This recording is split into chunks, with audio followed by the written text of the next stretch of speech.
हाँ तो बच्चों आज स्टार्ट करने वाले हैं हम पोटेंशियल ग्रेडियंट पार्ट फर्स्ट हमने दे दिया था, उसमें पार्ट सेकंड में पोटेंशियल ग्रेडियंट का अगर देखें तो पोटेंशियल ग्रेडियंट क्या होता है? The rate of change of potential with distance in the electric field is called the potential difference, sorry potential gradient. क्या?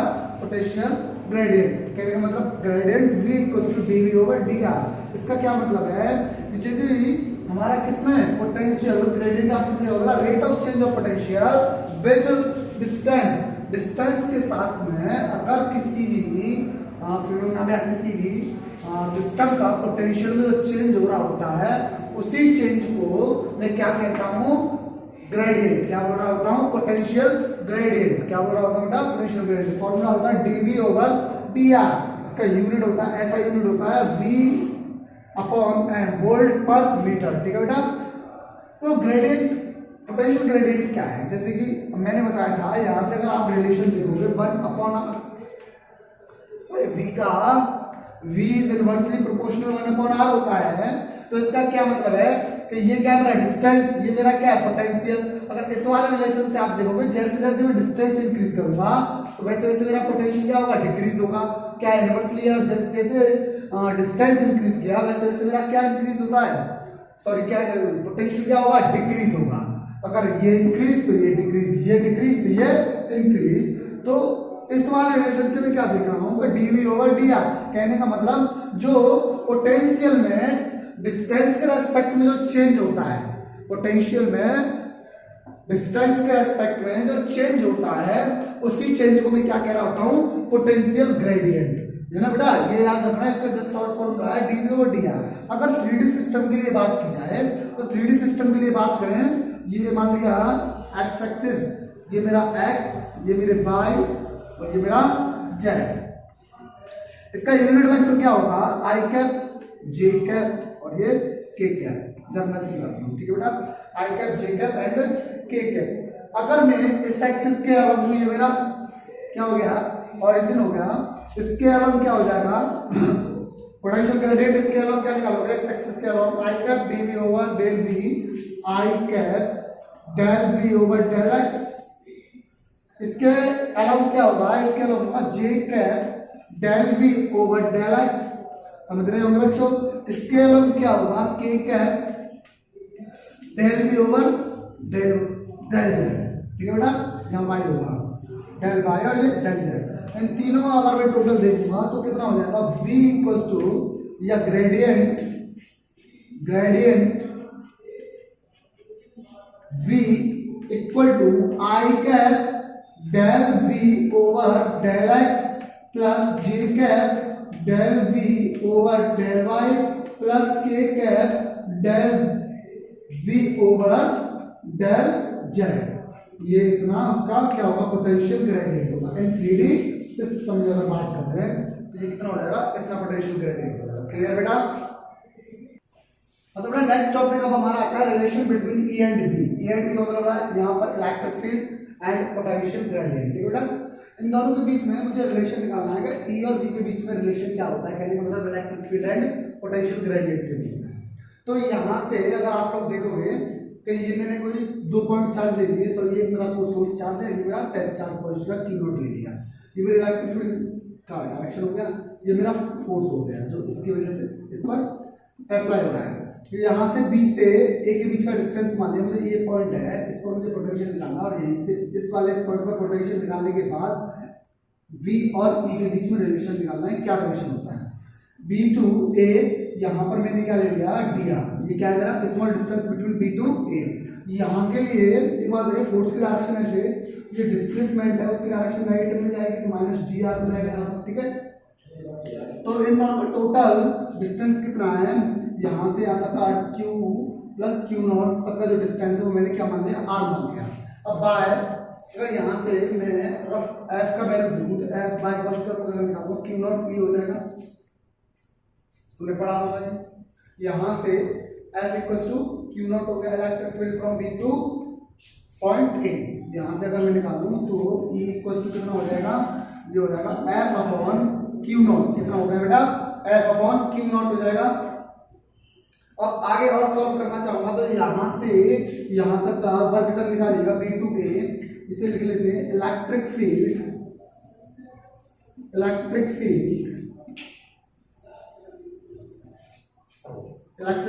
B2A। ओके, तो यहाँ से आप देखोगे तो वर्क डन निकालोगे, वर्क डन मेरा कितना हो जाएगा बेटा, वर्क डन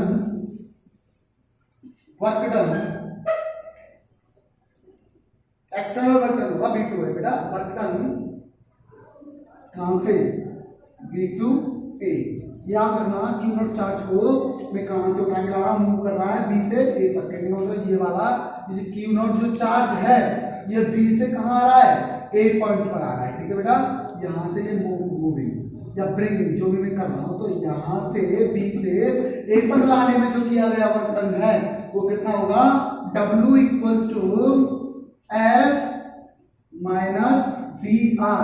माइनस तो आपको पता ही है क्या है, फोर्स के जस्ट अपोजिट डायरेक्शन में जो डिस्प्लेसमेंट हो रहा है उसको क्या कर रहा है, शो कर रहा है। ठीक है बेटा, यहां से अगर आप निकालोगे तो कितना हो जाएगा, DW F minus GR। F का वैल्यू मेरा कितना है, इसे इक्वेशन नंबर फर्स्ट मान लो, यहाँ इस वाले को मान लो इक्वेशन नंबर फर्स्ट, तो ये वाला हो गया इक्वेशन नंबर सेकंड। तो देखो पुटिंग the value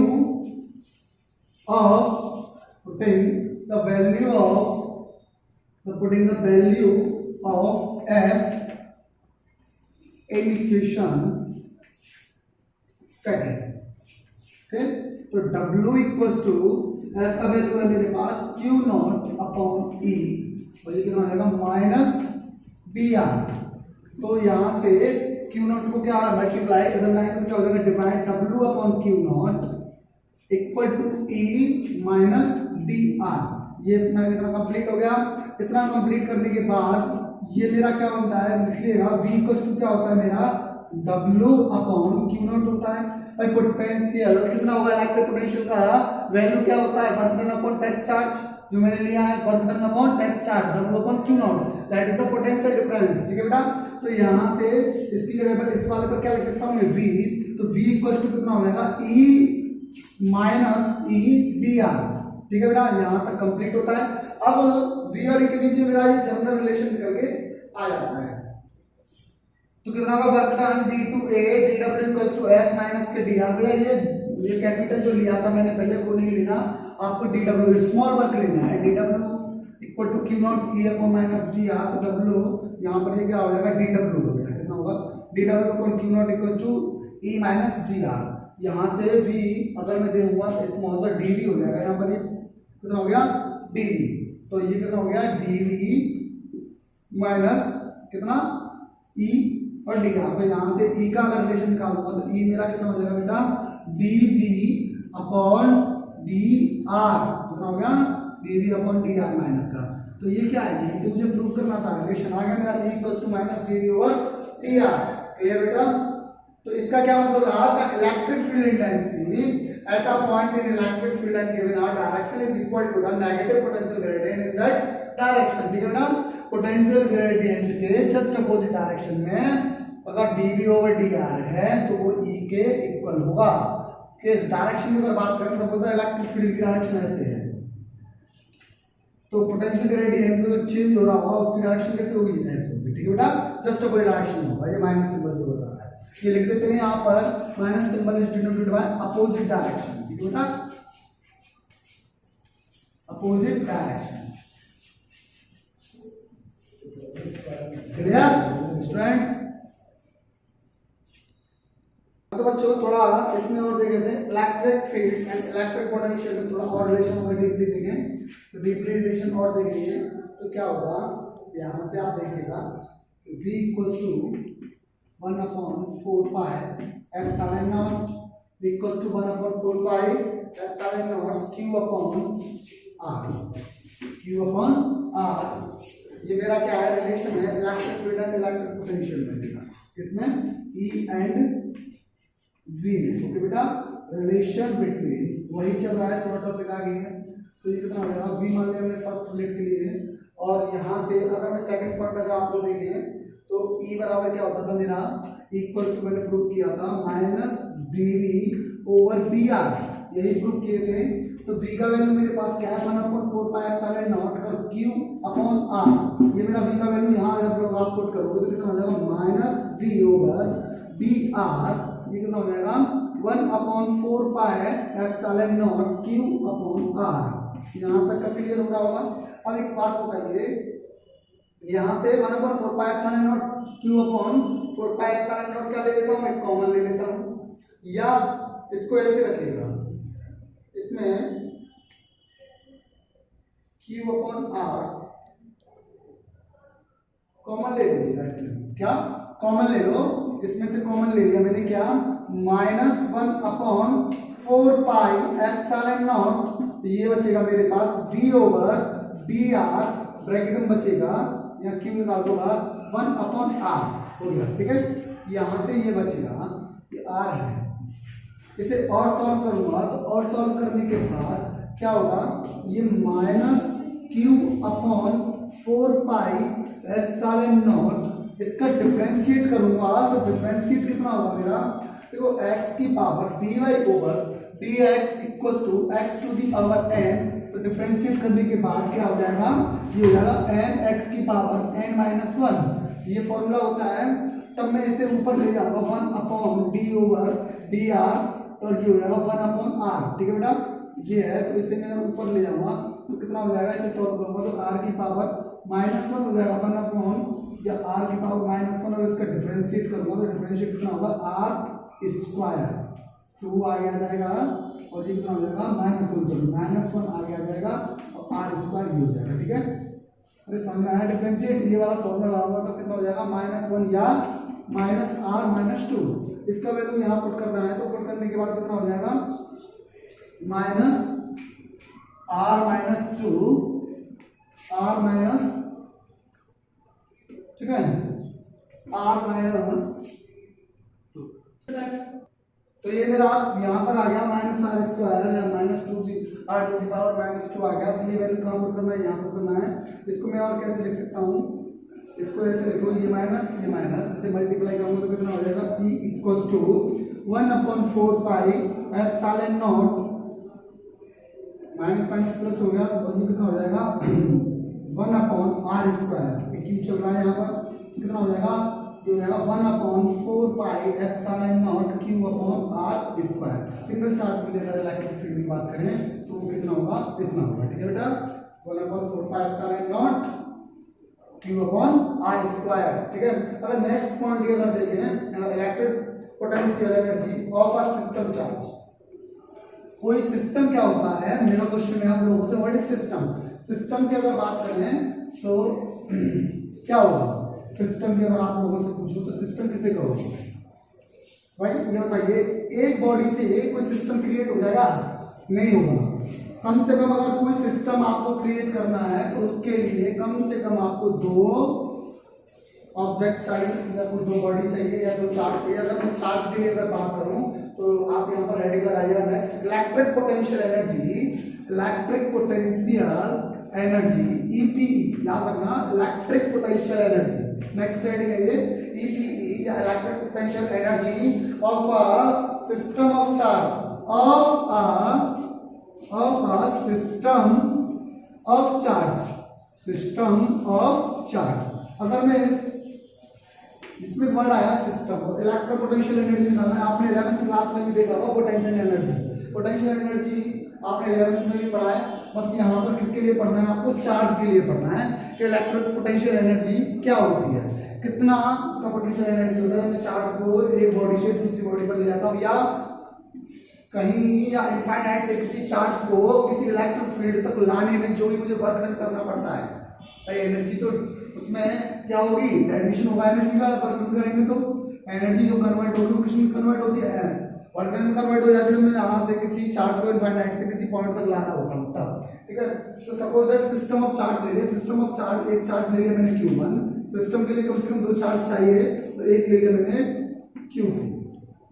ये तो मैंने सिस्टम ऑफ चार्ज ले लिया, इन दोनों का डिस्टेंस मान लिया मैंने r, ये इस बीच का डिस्टेंस हो गया r, ये Q1 से Q2 तक का जो डिस्टेंस है वो मेरा कितना है r। इस पॉइंट को मैंने a मान लिया और इस पॉइंट को मैंने b कंसीडर कर लिया। अब बेटा इसमें सिस्टम ऑफ चार्ज की बात करें तो कितना होगा, पोटेंशियल कितना होगा, इसकी वजह से Q1 पर जो पोटेंशियल होगा V पर वो कितना हो जाएगा, V equals to 1/4 epsilon naught. यही होगा ना सिंगल चार्ज के लिए पीछे जो भी निकाला था हमने, और पीछे जो इलेक्ट्रिक फील्ड में या पोटेंशियल में रिलेशन निकाला था वो क्या निकाला था पिछले वाले डेरिवेशन में, उसी से देख लो सिंगल चार्ज के लिए 1/4 एप्सिलॉन नॉट Q अपॉन या Q1 अपॉन R, ये होगा इसके लिए। ठीक है, ये किसके लिए होगा, the electric potential at B due to charge plus Q1, क्या लिख सकते हो, due to, लिख लो at electric potential at B due to charge is Q1। ठीक है बेटा, ये समझ आया कितना होगा, B equals to 1/4 epsilon naught Q1 upon R। अब यहां से अगर मैं देखूं वर्क डन, इलेक्ट्रिक पोटेंशियल का अगर वर्क डन क्या होगा, वर्क डन कितना करना पड़ा होगा, से वर्क डन या W इक्वल्स टू कितना होगा, charge into potential, charge into potential, यही होता है फॉर्मूला कि और कुछ होता है बच्चों, यही होता है, charge into potential, charge into potential, ये वाला चार्ज, इसका तो मैंने निकाल दिया था पोटेंशियल, कौन सा चार्ज था, ये वाला चार्ज, और ये जो पोटेंशियल का एक्सप्रेशन आया V का वैल्यू जो आया वो सब्स्टिट्यूट दिस, तो W इक्वल्स टू, तो यहाँ कितना हो जाएगा 1/4 पाई एप्सिलॉन नॉट, और ये हो जाएगा Q1 upon R into Q2, ये वाला जो चार्ज है वो कितना मेरा Q2 है ना यहाँ पर, तो Q2 यहाँ पर पुट करोगे तो कितना आ जाएगा मेरे पास, W equals to 1/4 pi epsilon naught Q1 into Q2 upon R, या U equals to 1/4 pi epsilon naught और Q1 into Q2 upon R, इतना उसका क्या होगा, इलेक्ट्रिक पोटेंशियल एनर्जी क्या होगी बेटा, इलेक्ट्रिक पोटेंशियल एनर्जी, इसका ऐसा यूनिट क्या होगा, जूल, क्या जूल, याद रखना है। नेक्स्ट जो टॉपिक की तरफ बढ़े हैं तो नेक्स्ट टॉपिक क्या होगा देख लेते हैं, अगर नोट लगाना चाहो तो लगा सकते हो आप इसमें, तो यहाँ पर नेक्स्ट टॉपिक, नेक्स्ट हेडिंग लगाते हैं, नेक्स्ट हेडिंग है हम लोगों की इक्विपोटेंशियल सरफेसेस। इक्विपोटेंशियल सरफेसेस का क्या समझते हैं बच्चों, देखो इक्विपोटेंशियल सरफेसेस का मतलब है यदि कोई बॉडी है उस पर चार्ज का डिस्ट्रीब्यूशन किया गया है, क्या किया गया है, चार्ज का डिस्ट्रीब्यूशन किया गया है, कंटिन्यूअसली चार्ज, ध्यान रखना इस बात को, डिसकंटिन्यूअस नहीं, कंटिन्यूअसली चार्ज डिस्ट्रीब्यूशन किया गया है, या किसी बॉडी को कंटिन्यूअसली चार्ज कर दिया, सपोज दैट ये बॉडी है हमारी, हेडिंग है। नेक्स्ट टॉपिक है equipotential surfaces, equipotential surfaces. Equipotential surfaces में कुछ नहीं है, बस थोड़ी सी थ्योरी है, इसका कोई डेरिवेशन तो ऐसा कुछ खास नहीं है। सपोज दैट यहाँ पर कोई चार्ज है, प्लस Q चार्ज है इस पूरी बॉडी का, ऐसे ऐसे कंसीडर कर दीजिए, ये ऐसे कंसीडर कर लिया, करने के बाद अब इसकी कई सरफेसेस होंगी, ये मेरे क्या होंगे, लाइन ऑफ फोर्स होंगी, सपोज दैट यहाँ से ये वाली लाइन निकल रही होगी, ये निकल रही होगी, ये निकल रही होगी, ये वाली, इसको मैं क्या कहूँगा, लाइन ऑफ फोर्सेस, इसे क्या कहूँगा, line of force,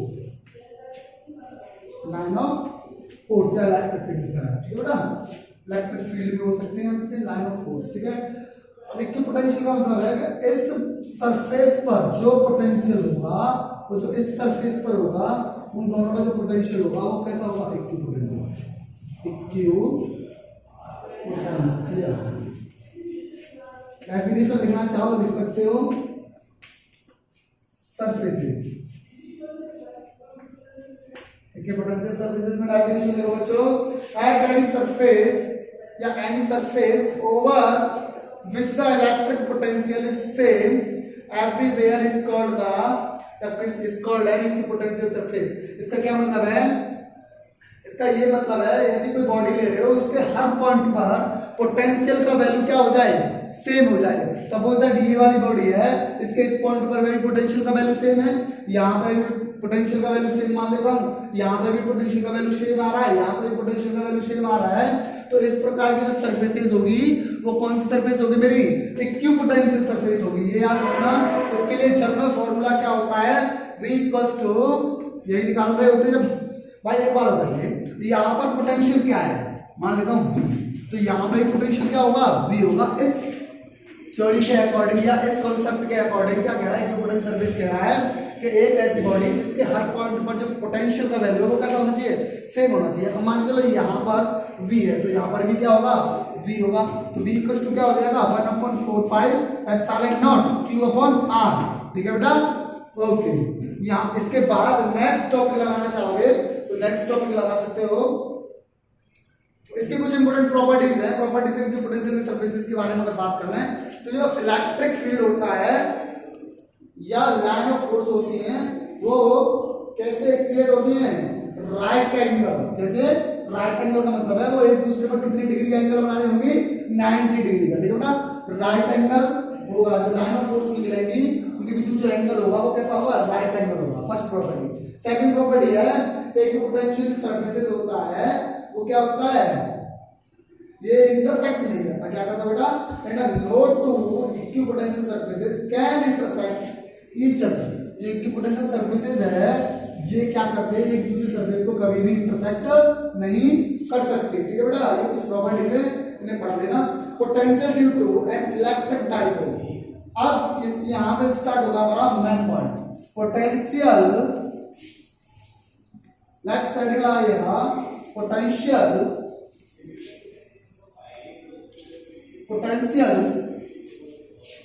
due to an electric dipole. Potential due to an electric dipole. Electric dipole, ठीक है बेटा, ये लगाइएगा रीडिंग, इलेक्ट्रिक डाइपोल। इसमें फर्स्ट पॉइंट लिखाइएगा potential at point end axis of the dipole. Axis of the first point है, इसमें first heading है। इसमें दो तरीके से पढ़ेंगे, एक तो पढ़ेंगे इक्वेटोरियल पॉइंट पर पोटेंशियल क्या होगा, एक पढ़ेंगे अलोंग द एक्सिस पोटेंशियल क्या होगा किसी पॉइंट पर, एक पढ़ेंगे इक्विपोटेंशियल जब potential at any point, potential at any point. Three type से पढ़ेंगे। ठीक है बेटा, फर्स्ट टाइप है इसमें, अगर आप लिखना चाहो फर्स्ट टाइप देखते हैं इसमें, लिख low potential at a point, potential at a point, potential at a point on the axis of the dipole, on the axis of the dipole, ठीक है बेटा, ये फर्स्ट पॉइंट क्लियर होता है। यहां से सपोज दैट मैं एक सिस्टम बना रहा होता हूं कि एक माइनस चार्ज यहां पर है और एक पॉजिटिव चार्ज यहां पर रख दिया Q। ठीक है, अब यहां मैंने इस पॉइंट को A कंसीडर कर लिया, इसे मैंने B कंसीडर कर लिया। B कंसीडर करने के बाद इस पूरा डिस्टेंस मैंने मान लिया 2L। क्या मान लिया, 2L। और ये मेरा मिड पॉइंट हो गया। तो यहां से यहां तक का डिस्टेंस मेरा कितना L, यहां से यहां तक का डिस्टेंस मेरा कितना L। ठीक है बेटा, ये यहां पर इलेक्ट्रिक डाइपोल या मूवमेंट डाइपोल पढ़ा होगा आप लोगों ने, डाइपोल मूवमेंट। यहाँ P का वैल्यू बाद में बताएंगे। तो यहाँ पर क्या मान लिया P, ये वाला पॉइंट ये क्या है P कंसीडर कर लेते हैं मूवमेंट डाइपोल। ठीक बेटा, इसके बाद कंसीडर करने के बाद ये पॉइंट मैंने O मान लिया और ये टोटल डिस्टेंस मेरी L। अब इसे सॉल्व करते हैं। तो एक बात बताइए, यहां से अगर आप लोग निकालोगे तो इनफाइनाइट पर कोई मैंने पॉइंट रख दिया यहाँ P, उस पॉइंट को मान लो आप P। क्या मान लो P, समझ में आ रहा है। और O पॉइंट से P पॉइंट तक का डिस्टेंस मान लिया मैंने क्या, R मान लिया, ज्यादा उचित रहेगा। R मान लिया, क्या मान लिया, R मान लिया। O पॉइंट से P पॉइंट तक का डिस्टेंस क्या मान लिया मैंने, R मान लिया। इस P पॉइंट की वजह से मुझे क्या करना है, potential at any point on the axis of the dipole. Okay, अब इसके बाद अगर हम देखें तो अब एक बात लिखना चाहो तो लिख सकते हो कि यहां से यहां तक का डिस्टेंस कितना होगा बेटा, P से P डैश तक का, सॉरी O से P डैश तक का डिस्टेंस कितना होगा, या OP होगा, वो कितना होगा मेरा OP इक्वल टू, ये मेरा L और ये मेरा टोटल R, तो ये मेरा L, ये मेरा टोटल R, तो कितना हो जाएगा R माइनस L, ठीक है, R माइनस L, ये वाला जो डिस्टेंस होगा यहाँ से यहाँ तक का कितना होगा R माइनस L। अब ऐसे ही AP कितना हो जाएगा मेरा, AP हो जाएगा R प्लस L, याद रखना, ठीक है, क्लियर। यहाँ तक की बात करते हैं तो यहाँ से V1 का वैल्यू कितना होगा, इस P की वजह से V1 का वैल्यू कितना होगा, यहाँ पर पोटेंशियल मान लेता हूँ V1 at point A, V1 at point A, ठीक है बेटा। तो V1 मेरा कितना होगा, V1 यहाँ ऐसा सोल्व कर देते हैं इसे, V1 इक्वल टू फॉर्मूला होता है 1/4 pi epsilon not Q, charge है मेरा माइनस है प्लस है, V1 पर माइनस होगा, क्या होगा बेटा माइनस होगा V1, ठीक है। यहां से हम क्या ले लेते हैं Q/R माइनस L, ठीक है, यहां से हमने निकाल दिया। और V2 क्या हो जाएगा मेरा, V2 हो जाएगा V2 equals to -1/4 pi epsilon naught, ये हो जाएगा Q/R प्लस L, ये मेरा यहाँ तक हो गया। यहाँ टोटल पोटेंशियल की अगर मैं बात करूँ, टोटल पोटेंशियल क्या होगा, V equals to V1 plus V2, तो V1 का वैल्यू कितना है 1/4 pi epsilon not Q/R minus L, ठीक है, और ये माइनस क्यों जाएगा 1/4 pi epsilon not Q/R plus L, ठीक है बेटा, यहाँ तक नोट कर लीजिए। नेक्स्ट करते हैं, ये पूरा नोट कर लीजिए आप लोग। तो बड़ा काम पर हो गया था हमारा, यहाँ पर वैल्यू पुट करना था V1 प्लस V2 में। V1 का वैल्यू क्या आया था मेरा 1/4 pi epsilon not Q/R minus L, ये आया था, ठीक है, और minus 1/4 pi epsilon not Q/R plus L, ठीक है। जो कंप्लीट करने के बाद शुरू करेंगे यहाँ से Q/4 पाई एप्सिलॉन नॉट में कॉमन निकालेंगे, अंदर बचेगा 1/R माइनस L, और यहाँ माइनस 1/R प्लस L, ये सॉल्व करेंगे, a plus b minus b हो जाएगा, नीचे कितना हो जाएगा Q/4 पाई एप्सिलॉन नॉट, ये नीचे कितना हो जाएगा, ऊपर हो जाएगा एक बार R प्लस L और माइनस R माइनस L, नीचे क्या हो जाएगा R square minus L square, ठीक है बेटा। ये सॉल्व करने के बाद आ जाएगा मेरे पास Q/4 पाई एप्सिलॉन नॉट, ये अंदर मल्टीप्लाई करेंगे तो R सेल टर्मिनेट हो जाएगा, क्या बचेगा R सेल टर्मिनेट हो जाएगा, ये हो जाएगा R minus R plus L upon R से R कट गया, नीचे हो जाएगा R square minus L square, ऊपर क्या बचेगा मेरे पास, ये बचेगा equal to 1/4 pi epsilon naught, ये हो जाएगा, ऊपर बचेगा 2L अपॉन, नीचे बचेगा R square minus L square, condition लगाइएगा R is very very very greater than L square, so L square is less, ठीक है ना, जीरो नेगलेक्ट कर देंगे तो कितना बचेगा 2L, तो ये बचेगा R स्क्वायर, ओके। अब इसे और सॉल्व करेंगे तो ये कितना होता है, P इक्वल टू कितना होता है, डायपोल मोमेंट का वैल्यू होता है 2QL, ठीक है, ये डायपोल मोमेंट का वैल्यू होता है 2QL, तो ऊपर बन जाएगा 2QL upon 4 pi epsilon not 1/R square, तो ये सॉल्व करेंगे तो ऊपर बन जाएगा P, और यहाँ बन जाएगा 1/4 pi epsilon not vector P upon R square, ये किसका वैल्यू है, टोटल पोटेंशियल का है उस, ठीक है। यहाँ तक ये डेरिवेशन कंप्लीट करते हैं, ये किसमें आ जाएगा, वोल्ट में आ जाएगा, किसमें आ जाएगा बेटा, वोल्ट, क्लियर स्टूडेंट्स, ओके। और नेक्स्ट हेडिंग है हम लोगों की, नेक्स्ट पॉइंट की अगर बात करें, नेक्स्ट है potential at a point, potential at a point at a point on the equatorial line of the dipole, on the equatorial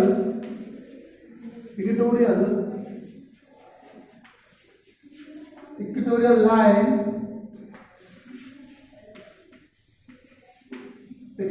on the pole of the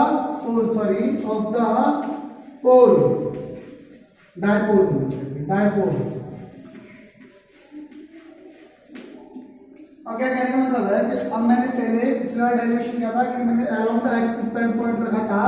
इस वाले में तुमको क्या करना है, इस वाले में इक्वेटोरियल पॉइंट मतलब कोई डायपोल होगा, उस डायपोल मोमेंट या डायपोल पर इक्वेटोरियल पॉइंट पर मैं एक पॉइंट को कंसीडर करके चलूंगा, फिर उस पॉइंट की वजह से मुझे क्या निकालना है, पोटेंशियल निकालना है उस पॉइंट पे। ठीक है बेटा, तो चार्ज की वजह से तो देखते हैं कुछ फिगर इस प्रकार से बनेगा कि सपोज दैट यहाँ पर प्लस क्यू, एक ये भी प्लस क्यू या माइनस क्यू जो भी पहले माइनस ले लो इसे।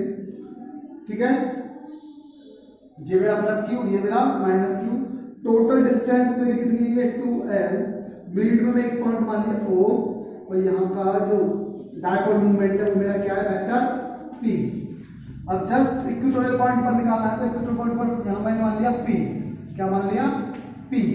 ठीक है बेटा, p से डिस्टेंस इक्वेटोरियल के लिए r, इसको मैंने ऐसे कवर किया इस वाले पॉइंट से ऐसे।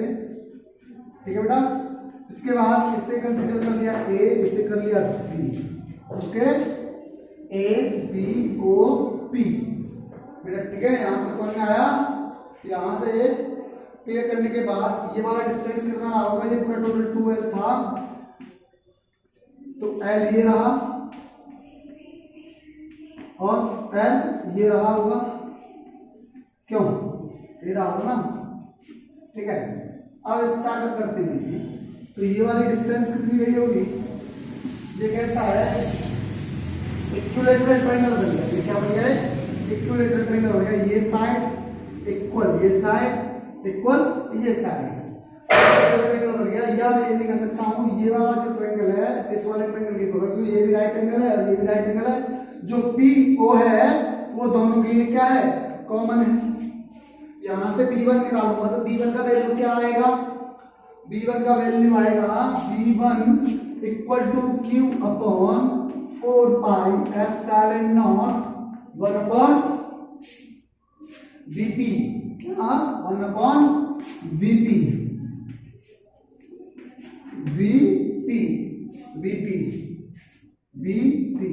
ठीक है बेटा, ये वाला इसका निकालना था, ये आएगा ना VP। ठीक है, तो VP ये वाला। ठीक है, अब V2 निकालूंगा तो V2 मेरा कितना हो जाएगा, Q upon 4 pi epsilon naught 1 upon AP minus का आएगा। ठीक है बेटा, किसका आएगा, AP। किसका आएगा,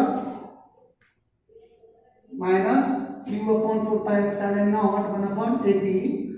टोटल पोटेंशियल क्या होता है मेरे पास, V equal to B1 plus V2। तो कितना हो जाएगा, V1 plus V2 equal to Q upon 4 pi epsilon naught common, अंदर बचेगा 1 upon VP minus 1 upon AP। अब एक बताइए, AP इक्वल टू क्या है, VP है। इस फिगर में देखें तो क्या हो जाएगा, V इक्वल टू 0। पोटेंशियल होगा इक्वेटोरियल पॉइंट पर, वो क्या होगा, 0 होगा। ठीक है बेटा, इक्वेटोरियल लाइन पर क्या होगा, पोटेंशियल 0 होगा। अब potential at any point, potential at any point, अब मान के चलो मुझे पोटेंशियल निकालना है किसी भी पॉइंट पर। ये थोड़ा लंबा है, देख लेते हैं। एरिएशन बहुत अच्छा है। पोटेंशियल एट एनी पॉइंट, मतलब नेक्स्ट पॉइंट था हमारा पोटेंशियल एट एनी पॉइंट। अब मान के चलो कोई पॉइंट ले लिया, मैंने यहाँ ले लिया, यहाँ ले लो, कहीं पर ले लिया, मैंने इस पॉइंट को ऐसे यहाँ पर कोई सिस्टम ऑफ चार्जेस ले लिया, -Q और +Q तो माइनस क्यू प्लस क्यू, यहाँ पर कोई टोटल पॉइंट ले लिया, यहाँ से यहाँ तक का डिस्टेंस मैंने आर कवर कर लिया। इसमें ज्योमेट्री करने के बाद यहाँ मैंने 90 डिग्री का एंगल कंसीडर हो गया एस वाला एक्सिस पे। तो ये जो बी सी है वो 90 डिग्री का क्रिएट कर लिया यहाँ पर, ये इस पर 90 डिग्री का क्रिएट कर लिया। कहने का मतलब ए सी ए डी, क्या ये ए डी भी है और ये 90 डिग्री का एंगल क्रिएट हो रहा है। अब इसके बाद इसमें ज्योमेट्री करने के बाद देखते हैं B P equals to C P, B P equals to C P, ठीक है, equals to O P minus O C. O P मेरा क्या है यहाँ पर, ओ पी का डिस्टेंस है आर और ओ सी मेरा क्या हो जाएगा ओ सी। ओ सी ये वाला डिस्टेंस क्या हो जाएगा, कितना ये एल दे रखा है तो ये कितना हो जाएगा एल कॉस थीटा, कितना हो जाएगा एल कॉस थीटा। तो यहाँ पर वैल्यू वैसे ही मैंने ए पी का निकाल दिया, ए पी का निकालने D P equals to O P plus O D, तो R plus L cos theta हो जाएगा, ठीक है बेटा। इसके बाद पोटेंशियल है P due to Q, Q की वजह से पोटेंशियल गिवन मान लेता हूँ पी पॉइंट पर 1/4 pi epsilon naught Q upon B P. ऐसे ही बी टू कितना हो जाएगा minus 1/4 pi epsilon naught Q upon A P. Potential at P due to minus Q charge, ठीक है बेटा। अब टोटल पोटेंशियल की अगर मैं आपसे बात करूंगा टोटल पोटेंशियल कितना हो जाएगा B equals to V1 plus V2, total potential, क्या टोटल पोटेंशियल, टोटल पोटेंशियल मेरा ये हो गया। इसे सॉल्व करने के बाद आ जाएगा मेरे पास V equals to 1/4 pi, sorry ये तो कॉमन निकल जाएगा 1/q/4 पाई एप्सिलॉन नॉट, तो मेरा कॉमन निकल आया, अंदर बचेगा 1/VP माइनस 1/AP, ये बचेगा। इसे सॉल्व करने के बाद क्या होगा, इन दोनों का एलसीएम ले लूंगा, एलसीएम लेने के बाद v इक्वल्स टू कितना बचेगा q/4 pi epsilon not, LCM लिया, एलसीएम लेने के बाद कितना हो जाएगा, ये हो जाएगा AP minus VP upon VP minus sorry VP into AP, यही हो जाएगा बच्चों।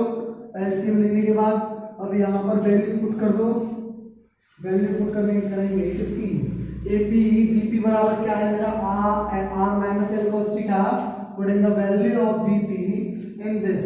AP का वैल्यू क्या है R plus L cos theta, तो कितना हो जाएगा, ये हो जाएगा मेरा Q/4 pi epsilon not, Q/4 pi epsilon naught, ये यहां से निकालेंगे तब तो AP का वैल्यू कितना है R plus L cos theta, R plus L cos theta, R plus L cos theta, फिर कितना है BP का वैल्यू है माइनस सिंबल लगा हुआ है, BP का वैल्यू है minus L cos theta minus R minus L cos theta, ठीक है, ब्रैकेट। इसके बाद नीचे क्या हो जाएगा R plus L cos theta एक ब्रैकेट में और एक में रहेगा R minus L cos theta, दोनों ब्रैकेट से हो गए कंप्लीट। इसे आगे और सॉल्व करोगे तो Q/4 पाई एप्सिलॉन नॉट, ये सॉल्व करने के बाद कितना हो जाएगा R से R का टर्मिनेट हो जाएगा, तो इधर बचेगा मेरे पास 2L cos थीटा अपॉन नीचे हो जाएगा R² minus L² cos square theta, ठीक है ना। अब एक कंडीशन लगाओ यहाँ पर, ये जो R² is very very greater than L², that is L² is neglected, so Q/4 pi epsilon naught, ये बचेगा ऊपर 2L cos theta upon R², और ये कितना आ जाएगा, ये क्या हो जाएगा मेरा P, इसको मैं क्या लिख सकता हूँ P, dipole moment, dipole moment P equals to 2QL होता है, तो यहाँ पर बचेगा V equals to 1/4 pi epsilon naught, ये हो जाएगा P cos theta upon R², इतना पोटेंशियल, ठीक है। ये यहाँ का बच्चों समझ में आ गया होगा, इसे नोट कर लो।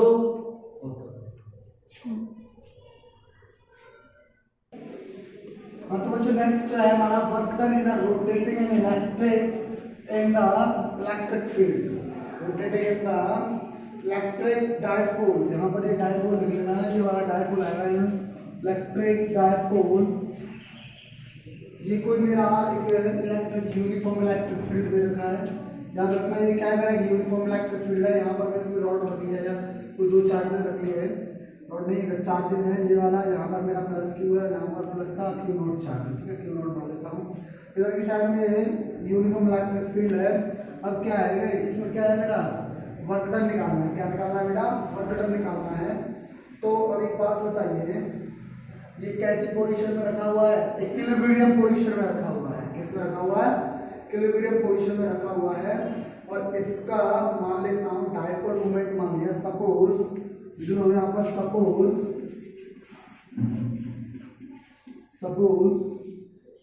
डायपोल मोमेंट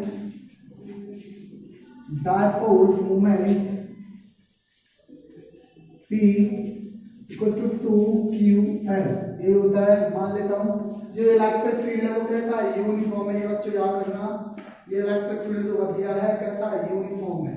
अब एक बात इक्वल पोजीशन में रखा है।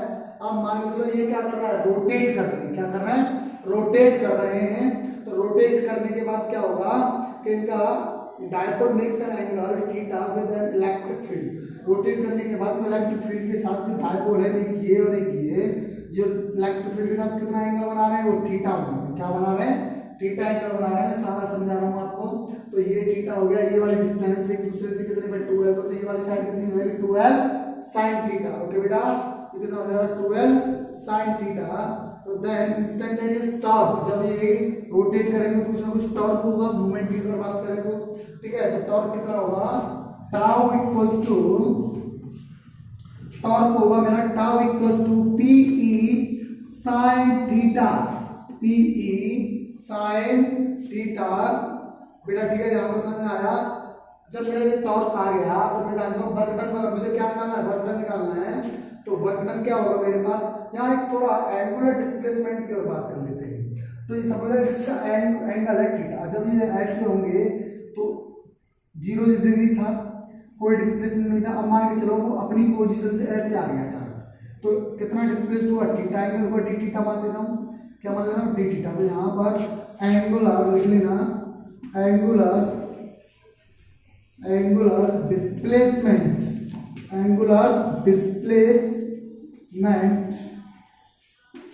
Is D theta. ठीक है बेटा, ये मेरा एंगुलर डिस्प्लेसमेंट कितना हो गया, डी थीटा हो गया। तो बेटा यहाँ work done equals to, work done equal to torque into tau into D theta. Torque into displacement होता है। अरे भाई ये कितना है, work done equals to torque into displacement. Torque का वैल्यू क्या है, PE sin थीटा। तो यहाँ पर करूंगा तो PE sin theta into D theta, ठीक है। dw equals to PE sin theta into D theta. तो ये मेरा यहाँ तक आ गया, स्मॉल वर्क डन। अब मान के चलो मैंने इसका क्या कर दिया, यहाँ पर PE sin theta into D theta आ गया। अब ये रोटेट द डायपोल, ये क्या कर रही है, रोटेट कर रही है बेटा, रोटेट ही कर रही है ना इलेक्ट्रिक फील्ड में। अब rotate the dipole from angle theta 1 to theta 2। मान लेता हूं ये रोटेट कर रही है, rotate the dipole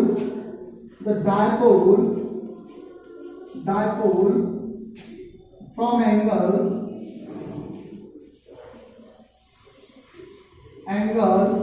theta 1 to theta 2। इसका क्या मतलब है कि ये जो डायपोल बना हुआ है ये क्या कर रहा है, रोटेट कर रहा है इसमें। जब ये इसमें रोटेट कर रहा है तो मानता हूं जब पहला रोटेट कर तो एंगल कितना मान लिया मैंने, थीटा 1, और फाइनलाइज एंगल क्या मान लिया मैंने, थीटा 2। तो ये इसकी क्या हो गई, लिमिट हो गई। क्या हो गई, लिमिट। तो इस इक्वेशन को आप क्या कंसीडर मान लो, फर्स्ट इक्वेशन कंसीडर कर लो। तो फर्स्ट इक्वेशन करने के बाद अब आपको क्या करना है,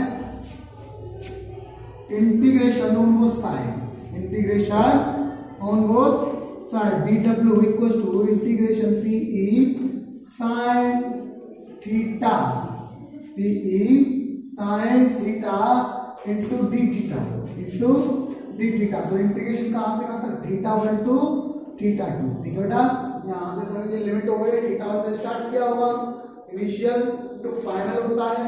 अब इसका इंटीग्रेशन करने के के बाद इसे इरेज कर देता हूँ बेटा। इंटीग्रेशन करने के बाद क्या होगा, इसका इंटीग्रैंड और बोथ साइड। इंटीग्रेशन करने के बाद क्या आएगा, ये पी मेरा W इक्वल्स टू पी कैसा है मेरा कांस्टेंट है, बाहर निकल जाएगा θ1 टू θ2, अंदर बचेगा मेरा sin theta into d theta. sin theta का इंटीग्रेशन क्या होता है बेटा, sin थीटा का इंटीग्रेशन होता है, यहाँ देखना sin theta equals to cos theta. क्या sin थीटा का इंटीग्रेशन क्या होता है बेटा, cos थीटा होता है। ध्यान रखना इसका माइनस का, याद रखना ये थोड़ा, इसका होता है माइनस cos थीटा होता है, ठीक है। तो यहाँ पे इसका इंटीग्रेशन करूंगा तो कितना हो जाएगा, P integration theta one two sorry ये हो जाएगा माइनस cos थीटा, लिमिट क्या हो जाएगी θ1 टू θ2। अप्लाई कर लिमिट अप्लाई करोगे तो कितना हो जाएगा, पी ये हो जाएगा माइनस cos θ1 तो माइनस cos θ2 प्लस cos θ1 भाई लोअर माइनस अपर होता है ना, अपर माइनस लोअर होता है, upper limit minus lower limit. ये मेरी कैसी लिमिट होती है, अपर, तो ये मेरी कैसी होती है लोअर, ठीक है बेटा। तो क्या होता है फॉर्मूला, अपर माइनस लोअर, तो अपर ये था माइनस माइनस प्लस हो गया, तो ये कितना हो जाएगा पी, और थोड़ा अच्छे से एक्सप्लेन करें तो पी cos θ1 माइनस cos θ2, ये फॉर्मूला आगे मेरा निकल के वर्क करना, ठीक है।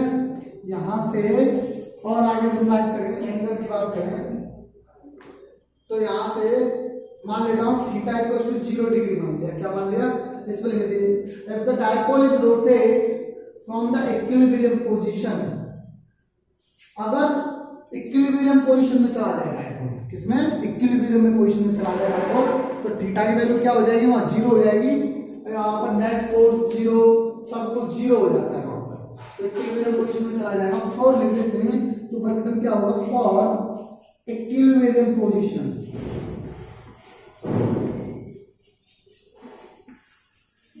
Equilibrium position, for equilibrium position के लिए क्या होगा, W equals to P 1 minus cos theta, ठीक है बेटा।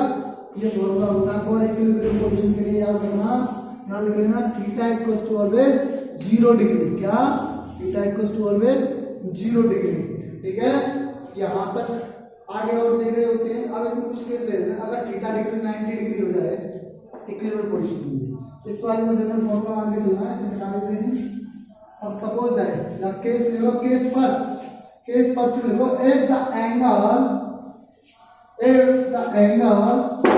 इज 90 डिग्री, कितना, 90 डिग्री, एंगल क्या होता है 90 डिग्री, तो जो भी डायपोल ले आ रहा है वो 90 डिग्री का एंगल हो जाए इलेक्ट्रिक फील्ड के साथ, तो क्या होगा, थीटा इक्वल्स टू 90 डिग्री, तो देन W इक्वल्स टू क्या होता है मेरा, PE 1 माइनस cos थीटा होता है, थीटा की वैल्यू 90 डिग्री होती है, तो W equals to PE 1 minus cos 90, कितना, cos 90 की वैल्यू क्या होती है बेटा, cos 0 के बाद cos 90 की 0 क्या होती है, 0 होती है, तो cos 90 की वैल्यू क्या हो जाएगी, 0, तो क्या बचेगा, W इक्वल्स टू PE, इतना होगा, ठीक है। cos 90 180 पे कितना होगा, 180 पर 0 कितना होता है, 0 होगा या 2PE होगा, अरे 180 पर 2PE होगा, -1 होता है ना, cos 180 की वैल्यू क्या होती है, -1। अरे फर्स्ट केस, सेकंड केस के लिए थीटा इक्वल्स टू कितना हो जाए, 180 डिग्री हो जाए, तो जहां पर करोगे तो W इक्वल्स टू कितना हो जाएगा, अरे PE 1 माइनस -1, cos 180 का वैल्यू कितना होता है, cos 180 का वैल्यू होता है -1, तो ये अब यहाँ पर माइनस माइनस प्लस हो जाएगा, तो कितना होगा, W equals to PE 2PE, कितना, 2PE, ये नेक्स्ट स्टैटिक लगाइएगा। नेक्स्ट स्टैटिक पॉइंट देखते हैं, इलेक्ट्रिक पोटेंशियल एनर्जी, इसी में इंक्लूड कर देते हैं इलेक्ट्रिक पोटेंशियल एनर्जी को। इलेक्ट्रिक पोटेंशियल एनर्जी क्या होता है, अब इधर देखिएगा, ये याद रखिएगा, समझ में आया, यहीं से इलेक्ट्रिक पोटेंशियल एनर्जी का केस जनरेट करेंगे। Electric potential energy. Electric potential energy की बात करें, यही से केस जनरेट होगा electric potential energy. Electric potential energy की अगर बात करें तो वो केस मेरा कॉन्सेंट्रेट होगा, तो यहीं से जनरेट होगा।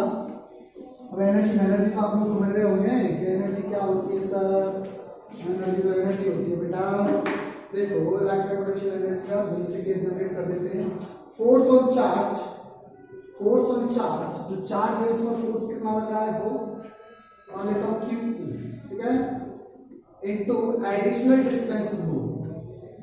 जनरल इस फॉर्मूले को याद रखना, force on charge into additional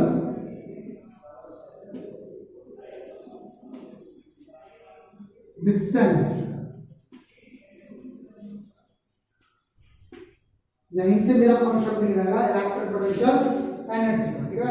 वहां इलेक्ट्रिक पोटेंशियल एनर्जी, वहां पोटेंशियल एनर्जी बात करें तो हाइट ले रहे होते हैं, तो यहाँ इलेक्ट्रिक पोटेंशियल एनर्जी की बात करेंगे तो यहाँ डिस्टेंस लेंगे इसके जो चार्जेस के बीच में, ठीक है बेटा। निकाल दो यहाँ से कितना लंबा कितना। फोर्स ऑन चार्ज कितना होता है, फोर्स का value F equals to Q E होता है। तो पुट करोगे यहाँ तो कितना हो जाएगा, माइनस के लिए बात करूंगा तो माइनस क्यू ई, माइनस चार्ज के लिए बात की है तो माइनस क्यू ई इनटू एडिशनल डिस्टेंस क्या ले रहे होते थे हम, तो सिस्टम ऑफ चार्ज है यहाँ माइनस, और यहाँ पर क्या ले रहा प्लस। इधर देखिएगा सब लोग, इसके बीच में डिस्टेंस क्या ले रहे होते थे, 2 ले रहे होते थे लोग, तो एडिशनल डिस्टेंस ही होगी ना इनटू 2l। तो ये कितना हो जाएगा, 2 की वैल्यू क्या होता है p, 2 की वैल्यू क्या होता है p। तो यहाँ से एनर्जी आएगी कितनी आएगी, माइनस पी ई। यहाँ पर कंसीडर कर लेते हैं p इक्वल टू कितना होता है 2ql, यही होता है। अरे 2 की वैल्यू तो होता है बच्चों, तो कितना हो जाएगा minus Q E, sorry P E. अब मान लेता हूं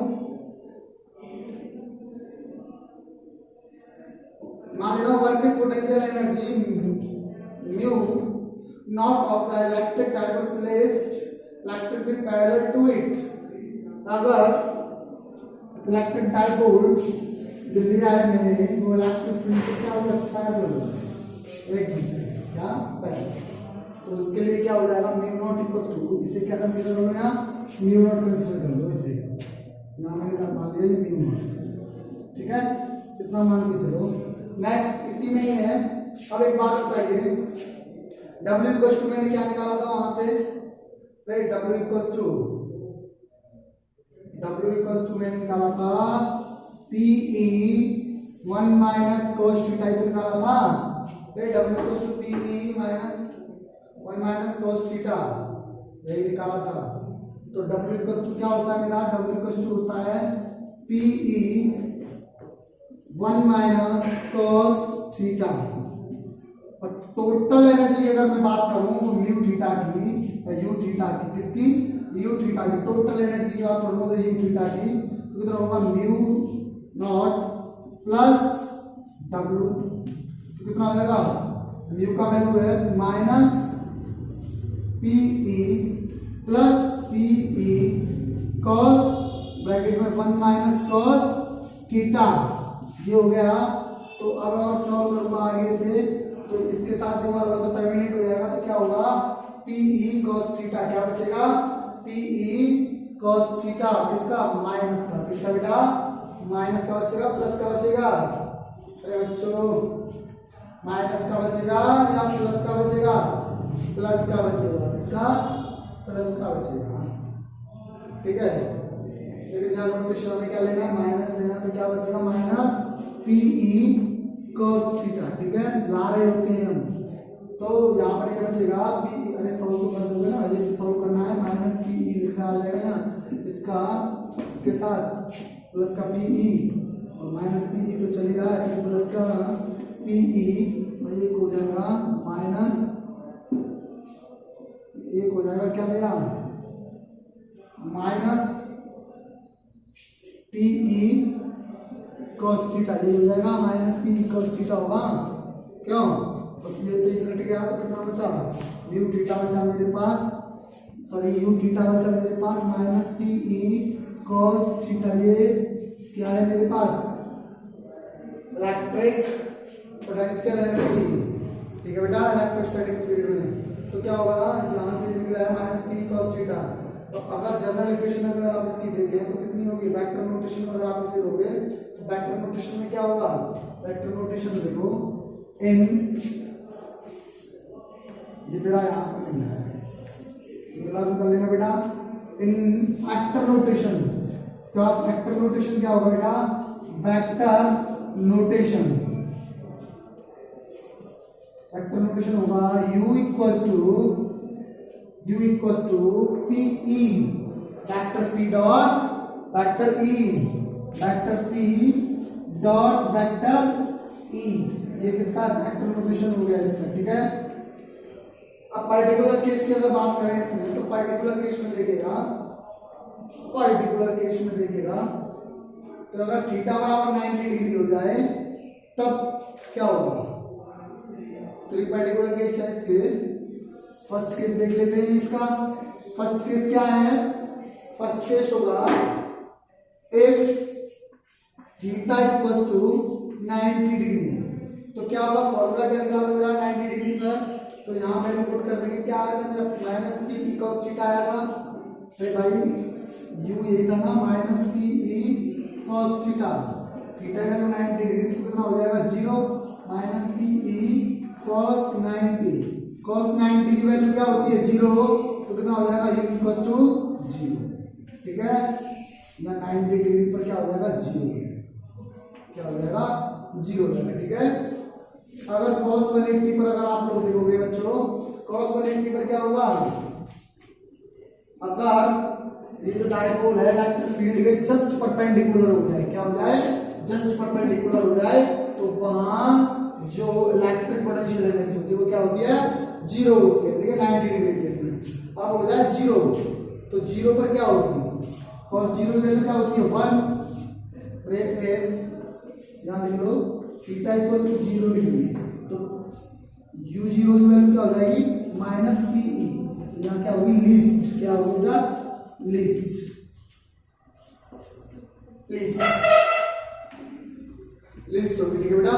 तो थर्ड केस देखते हैं, थर्ड केस में क्या होगा, थर्ड केस में ऐसे देखिएगा, थर्ड केस में होगा अगर थीटा इक्वल्स टू 180 डिग्री हो जाए, क्या हो जाए, थीटा इक्वल्स टू कितना हो जाए 180 degree, theta equals to 180 degree. Third case में, किसमें, थर्ड केस में, तो थर्ड केस में थीटा वैल्यू 180 हुई है, तो वो u180 equal to minus P E होता है, तो cos कितना 180 डिग्री, अरे cos 180 डिग्री, cos 180 की वैल्यू -1, तो माइनस माइनस प्लस, तो प्लस पी ई, तो यहाँ पर क्या होगी मैक्सिमम, क्या होगी मैक्सिमम, ओके।